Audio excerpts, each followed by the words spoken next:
마더와이즈 지혜 7번째 주 둘째 날입니다. 어머니의 의무.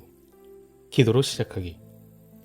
아버지, 제 내면 가장 깊은 곳에 계신 성령님의 크신 능력으로 저를 강하게 붙잡아 주세요. 제 마음의 눈을 빛으로 밝혀주셔서 진리를 알고 이해할 수 있게 해주세요.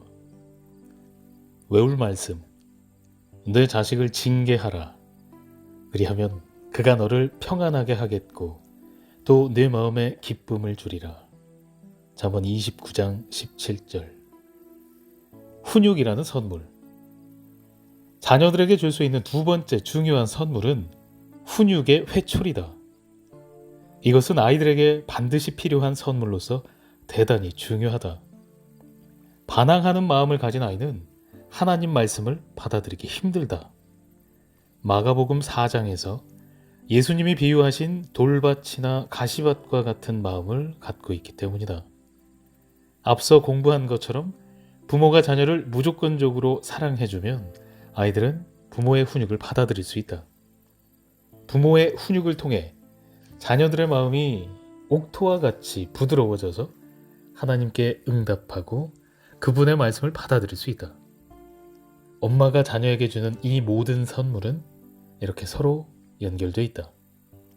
부모에게 순종하는 법을 배운 자녀는 언젠가 하나님께 순종하는 법도 배울 수 있다. 부모의 말씀을 듣고 순종하는 아이가 되도록 가르칠 때 우리는 하나님의 음성을 듣고 순종하는 아이들로 훈련하고 있는 것이다. 자녀들의 연령에 따라 우리는 적절한 경계선을 세우게 될 것이다. 유아기와 초등학교 시기에는 겉으로 드러나는 여러 가지 훈육 방법을 사용하여 부모가 정한 경계선을 강화할 수 있다. 자녀가 중학교와 고등학교에 들어가면 엄마는 훈육 방식을 다시 검토할 필요가 있다. 아이가 단지 부모를 기쁘게 하기 위해 권위에 순종하는 시기는 지났기 때문이다. 이제 아이는 내면의 자기 통제력을 발휘하여 스스로 순종해야 한다. 순종하지 않기로 선택했을 때는 그에 대한 고통스러운 대가를 치러야 할 것이다. 자녀가 집을 떠나 독립하더라도 적절한 경계선이 여전히 필요하다. 그들은 부모의 품을 떠나면서 재정적, 정서적, 관계적, 그리고 영적으로 자신들의 삶을 스스로 책임지기 시작해야 한다. 우리는 항상 자녀들에게 무조건적인 사랑과 지원을 하며 기도해 주겠지만 그들이 온전한 어른이 되도록 도와주기 위해서는 재정적인 지원을 어느 정도까지 할지, 사생활의 어느 부분까지 관여할지 등의 경계선을 분명히 정해야 한다. 이러한 경계선은 부모와 자녀 모두를 위해 필요하다. 목표는 자녀들이 결혼을 하면 부모인 우리를 떠나 새 가족과 연합하도록 준비시키는 것이다. 결혼하지 않기로 선택한 자녀라면 그들이 생산적이고 독립적인 인생을 살 수 있도록 준비시키는 것이다. 훈육을 받은 자녀는 부모의 기쁨이며 그의 인생을 향해 세우신 하나님의 계획을 기꺼이 따른다. 훈육을 제대로 받지 못한 자녀는 부모의 근심이 된다. 너무 많은 문제들로 인해 하나님이 자신을 향해 세우신 위대한 목적을 놓치게 된다. 예수님과 사무엘은 지혜와 키가 자라면서 하나님과 사람 앞에서 더욱 사랑스러워 갔다. 우리 훈육의 목표가 바로 이것이다. 우리는 자녀들이 영적, 신체적, 관계적으로 성장하기를 원한다. 가정에서 받는 훈육은 그러한 성장에 필요한 환경을 만들어준다. 훈육의 책임자는 누구인가? 자녀들에게 훈육이라는 선물을 주기 위해서는 우리 자녀를 책임지는 권위의 자리에 있는 사람이 누구인지 처음부터 확실히 해야 한다. 성경은 분명하게 말씀한다. 자녀에 대해서 권위를 가진 이는 부모다. 이것은 하나님이 가정을 만드실 때 정하신 계획이다. 이러한 하나님의 계획을 저버리면 혼란이 생긴다. 자녀는 아버지와 어머니를 모두 공경하고 순종해야 한다. 아버지는 하나님이 임명하신 가정의 머리다. 골로새서 3장 18절. 어머니는 아버지의 리더십에 순종하고 자녀들은 부모님께 순종하는 것이 하나님의 질서다. 이러한 진리가 우리 생각 속에 확고하게 뿌리를 내려야 한다. 하나님의 계획은 바로 부모가 자녀들의 삶에서 권위자가 되는 것이다. 정부나 학교, 아이 자신이 아니다. 물론 부모가 아이들의 삶에서 더는 권위자의 위치에 있을 수 없는 때가 올 것이다. 자녀가 성인이 되면 하나님의 권위 아래에서 그리고 다른 정해진 권위 아래에서 자신의 삶을 영위하게 될 것이다. 그러나 유년기 아이들에게는 부모가 가장 우선적인 권위를 갖는다. 궁극적인 역할 모델. 성경적인 자녀 양육이 쉬운 일은 아니다. 그러나 훌륭한 역할 모델이 있다면 아무리 어려운 일이라도 훨씬 수월하게 그 길을 따라갈 수 있다. 무조건적인 사랑과 마찬가지로 훈육에 대해서도 우리에게는 가장 훌륭한 역할 모델이 있다. 바로 하늘에 계신 우리 아버지시다. 하나님이 그분의 자녀인 우리를 훈육하신다는 사실을 알고 있었는가? 하나님은 우리를 사랑하셔서 우리를 그분의 참된 자녀로 받아주셨다. 그분은 자녀인 우리를 훈육하신다. 자녀를 사랑한다면 우리도 그들을 훈육해야 한다. 훈육이란 올바른 인격이 형성되도록 가르치고 훈련하며 삶으로 모범을 보여주는 것을 뜻하는 단어다. 부모들이 권위를 세울 때 자녀들은 순종할지 거역할지를 선택할 수 있다. 그들이 불순종하기로 선택할 때 부모는 조치를 취해야 한다. 자녀를 훈육해야 하는 시점에서 어떻게 해야 하는지에 대한 도움을 주기 위해 몇 가지 지침을 적어두었다. 단, 이 지침들을 모든 경우에 적용해야 하는 독단적이고 엄격한 단계로 만들지 않기 바란다. 훈육을 할 때는 각 가정의 상황과 각 자녀에게 맞는 지혜와 분별, 선한 지각과 판단력이 필요하다. 이 모든 것을 고려하되 무엇보다 기도를 가장 많이 하라. 규칙을 설명하라. 자녀를 훈육하는 첫 번째 단계는 규칙을 설명해 주는 것이다. 이는 부모가 자녀에게 무엇을 기대하는지 정확하게 말해주는 것을 의미한다.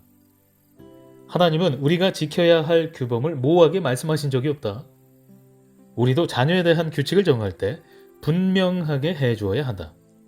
하나님은 우리가 지켜야 할 기준들을 구약의 율법 안에 정해두셨다. 10계명은 율법의 기본이 된다. 예수님은 신약 성경에서 2가지 계명을 주셨다.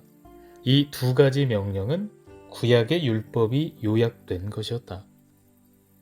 하나님은 우리에게 기대하시는 것에 대한 지침을 항상 분명하게 알려주신다. 우리는 우리의 행동에 대한 그분의 기준을 알고 있다. 부모로서 우리도 자녀들에게 이와 같이 해주고 있는지 확인해 보아야 한다. 부모는 자녀에게 명확하고 간결한 규칙을 마련해 주어야 한다. 자녀들은 무엇이 용납되는 행동이고 무엇이 용납되지 않는 행동인지 알고 있어야 한다. 부모는 1. 자녀가 부모의 지시를 이해할 수 있다는 것과 2. 자녀에게 부모가 정한 규칙을 따를 수 있는 실제적 능력이 있다는 점을 알아야 한다. 어린 자녀가 규칙을 이해하도록 도와주기 위해서는 올바른 행동을 아이들과 함께 연습하라. 예를 들어 자녀에게 이렇게 말해보자. 엄마가 부르면 한 번에 바로 와야 해. 이건 우리 가족이 정한 규칙이야. 확실히 이해했는지 연습해보자. 다른 방에 가 있어봐. 좋아. 준비됐지? 승원아, 이리 와봐. 와, 우리 아들 잘하는데 한 번에 바로 왔구나. 다시 해보자. 승원아, 이리 와봐. 와, 정말 빨리 왔네. 잘했어. 한 번 더 연습해보자. 승원아, 이리 와봐. 정말 기특하구나. 정말 빨리 왔어. 다음에 가게에서 엄마가 부르면 어떻게 해야 하지? 그렇지. 바로 엄마에게 오는 거야. 정말 잘했다. 연습이 끝나면 아이를 충분히 안아주고 격려해주라. 10대들은 하고 싶지 않은 일을 부탁하면 못 들은 척하는 것으로 유명하다. 부모가 정해놓은 규칙들을 10대 자녀와 분명하게 이야기할 수 있는 시간을 잡아서 이 문제를 해결하라. 부모가 자녀에게 기대하는 것을 부모와 자녀 모두가 이해하고 있는지 꼭 확인해야 한다. 청소년 자녀를 둔 경우에는 부모의 기대가 무엇인지 이따금씩 서로 마음을 터놓고 이야기하는 것이 좋다. 훈계하듯이 몰아치며 이야기하는 것은 서로 간에 분노만 쌓을 수 있다. 부모나 자녀 가운데 한쪽이 합의한 선을 넘을 경우 가능한 한 빨리 솔직하게 대화하며 관계를 회복하는 것이 가장 중요하다. 말로 타이르라. 훈육의 두 번째 단계는 자녀가 잘못했을 때 말로 타이르는 것이다. 이 단계에서는 자녀에게 잘못된 행동을 그만두라고 분명하게 말해야 한다. 그만해, 안 돼, 그렇게 하지 마 라는 간단한 말로 타이를 수 있다. 초등학생 자녀나 10대 자녀의 경우 부모가 정한 기준을 어기는 것은 부모에게 대항하는 것이다. 아이가 의도적으로 반항할 경우 부모는 먼저 말로 훈계한 다음 다른 형태의 징계 방법을 사용해야 한다. 예를 들어 부모가 아이를 불렀을 때 반항하며 반대 방향으로 가버릴 경우 먼저 그만이라고 말한 다음 훈육에 있어 체벌의 단계로 넘어가라. 아이가 무심코 잘못된 행동을 할 경우에는 말로 타이르는 것만으로 충분하다. 가령 자녀에게 우유를 마신 컵은 식탁 끝에 놓지 말고 안쪽에 두라고 훈련하고 있는 중에 아이가 깜빡 잊고 컵을 식탁 가장자리에 놓는다면 옮겨 놓으라고 말하면 된다. 부모는 아이가 말을 잘 듣기를 기대해야 하지만 아이에게 훈련의 내용을 반복해서 가르쳐야 한다는 것도 잊지 마라. 아이들은 아직 어리다. 성인이 아니다. 그들은 새로운 기술을 배우고 있는 중이다. 그러나 유리컵을 옮겨 놓으라고 할 때 아이가 고의적으로 거부한다면 반항하는 것이므로 체벌이 필요하다. 아이가 초등학교 시기를 지나도 적절한 경계선을 정하는 일은 계속 필요하다. 중학생이나 고등학생을 둔 어머니들은 말대답을 하거나 눈을 굴리는 등의 무례한 태도에 대해서 자녀들을 꾸중해야 한다. 자녀들의 무례한 태도를 사소하게라도 허용한다면 그들은 더욱 노골적으로 반항하게 될 것이다. 말로 타이르는 것은 미연에 방지하는 방법이다. 자녀들이 어떤 텔레비전 프로그램을 보는지 잘 살펴보아라. 아이들이 봐도 괜찮아 보이는 프로그램이라 하더라도 화면 속의 아이들이 부모에게 어떤 태도로 말하는지 잘 살펴보라. 자녀들은 부모에게 말대꾸하는 것을 쉽게 모방하고 배운다. 말로 타이르는 것은 자녀를 훈련할 때 매우 중요한 부분임을 기억하라. 자녀들이 일부러 잘못된 행동을 할 때 그냥 지나치지 마라. 자녀들은 규칙을 정할 때뿐 아니라 자신이 불순종할 때 부모가 그 규칙을 일관되게 실행하는 것을 보며 옳고 그름을 배우게 된다. 또한 우리는 일상생활과 예절면에서 자녀를 훈련해야 한다. 부탁합니다. 고맙습니다. 아니요, 괜찮습니다.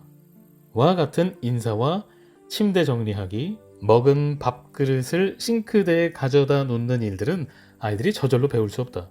그러나 인내심을 가지고 가르치며 훈련하다 보면 아이들은 배우게 될 것이다. 하나님은 우리가 자녀이기 때문에 징계하신다. 그분은 우리가 잘못을 저지를 때 타이르고 질책하신다. 그분은 말씀과 성령으로 우리에게 이야기하신다.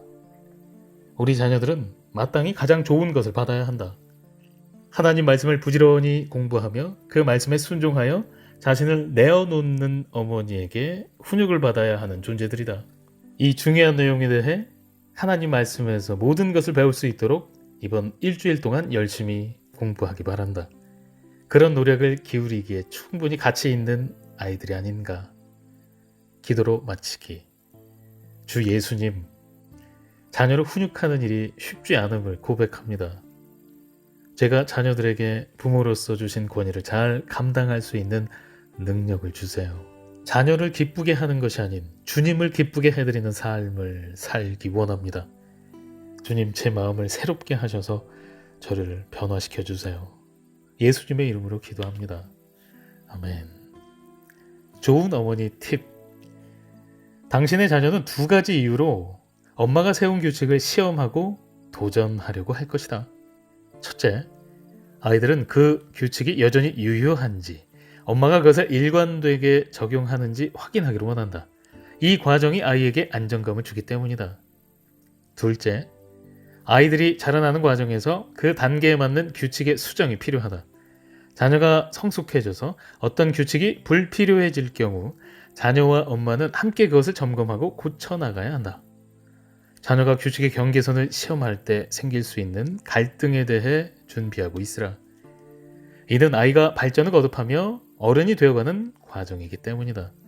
아직 고칠 필요가 없는 원칙에 대해서는 확고히 고수하고 자녀의 성장 단계에 맞게 조정이 필요한 경우는 융통성 있게 대처하라. 자녀 양육에서 겪게 되는 큰 어려움 가운데 하나가 바로 이 과정이다.